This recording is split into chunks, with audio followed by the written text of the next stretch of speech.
ഹരേ കൃഷ്ണ. രാധേ രാധേ.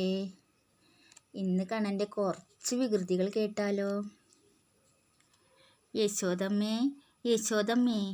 ഗോപികന്മാരുടെ ഉച്ചത്തിലുള്ള വിളി കേട്ടിട്ടാണ് യശോദമ്മ ഓടി വന്നത്. എന്തു പറ്റി എൻ്റെ കണ്ണനെ എന്ന് ചോദിച്ചു.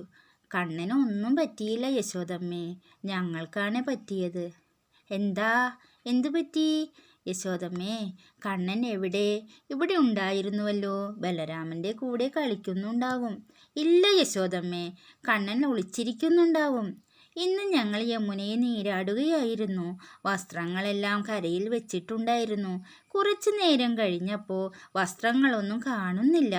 ഇനി എന്തു ചെയ്യുമെന്ന് ചിന്തിച്ചിരിക്കുമ്പോൾ കടമ്പുവൃക്ഷത്തിൻ്റെ മുകളിൽ അതാ കണ്ണനിരിക്കുന്നു.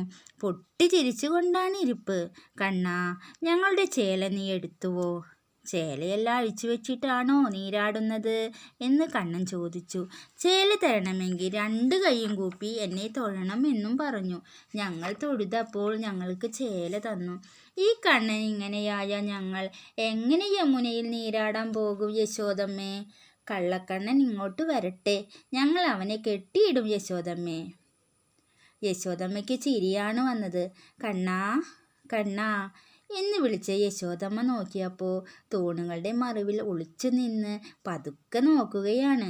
ഗോപികമാർ പോയോ അമ്മേ? കണ്ണാ, നിനക്ക് വികൃതി കൂടുന്നുണ്ട് കേട്ടോ. എന്തിനാ കണ്ണാ അവരുടെ ചേല നീ എടുത്തത്? യമുന പുണ്യനദിയല്ലേ അമ്മേ, അവർക്ക് കുറച്ച് അഹങ്കാരമുണ്ടായിരുന്നു, അതില്ലാതെ ആക്കിയതാണ് ഞാൻ. അമ്മേ, എന്നോടാണോ ജ്യേഷ്ഠനോടാണോ അമ്മയ്ക്ക് കൂടുതൽ ഇഷ്ടം? അമ്മയ്ക്ക് 2 പേരും ഒരുപോലെയല്ലേ, എന്നാലും കുറച്ചു കൂടുതൽ എന്നോടല്ലേ അമ്മേ? കണ്ണൻ്റെ കൊഞ്ചിയുള്ള സംസാരം കേട്ടപ്പോൾ യശോദമ്മ പെട്ടെന്ന് പറഞ്ഞു പോയി. കണ്ണാ, നിന്നോടല്ലേ അമ്മയ്ക്ക് ഏറ്റവും കൂടുതൽ ഇഷ്ടം?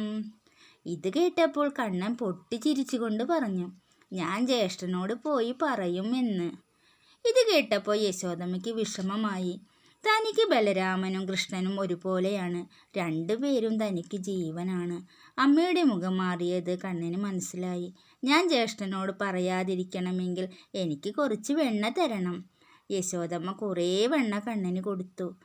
വെണ്ണ കഴിക്കുന്നത് കണ്ട് നല്ല ചന്തമാണ്. യശോദമ്മ നോക്കിയിരുന്നു. ഇടയ്ക്ക് തല ചെരിച്ചുകൊണ്ടും ഇടയ്ക്ക് തല ആട്ടിക്കൊണ്ടും ചെന്താമര പോലെയുള്ള മുഖത്ത് വിരിയുന്ന പുഞ്ചിരിയും മുഖത്തൊക്കെ വെണ്ണ പുരട്ടിയുമാണ് കണ്ണൻ്റെ ഇരിപ്പ്.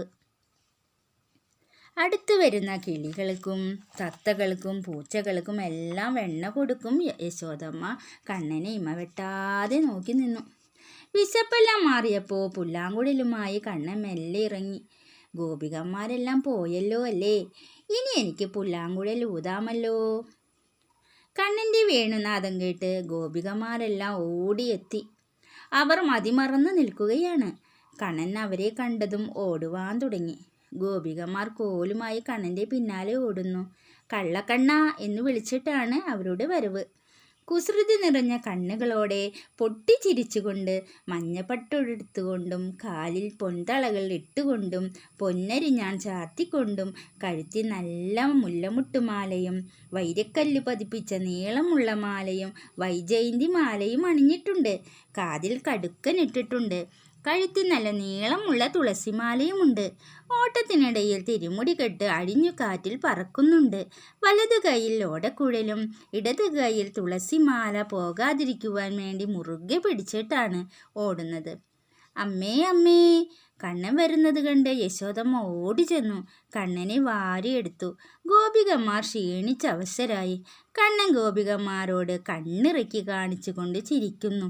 അമ്മയുടെ അടുത്തല്ലേ, ഗോപികന്മാർക്ക് തന്നെ അടിക്കുവാൻ സാധിക്കില്ലല്ലോ എന്ന് കണ്ണന് നന്നായി അറിയാം. കണ്ണൻ്റെ കുസൃതി നിറഞ്ഞ ചിരി കണ്ടപ്പോൾ ഗോപികമാരും അറിയാതെ ചിരിച്ചുപോയി. ഹരേ കൃഷ്ണ. രാധേ രാധേ. ഈ കഥ എൻ്റെ കണ്ണന് വേണ്ടി സമർപ്പിക്കുന്നു.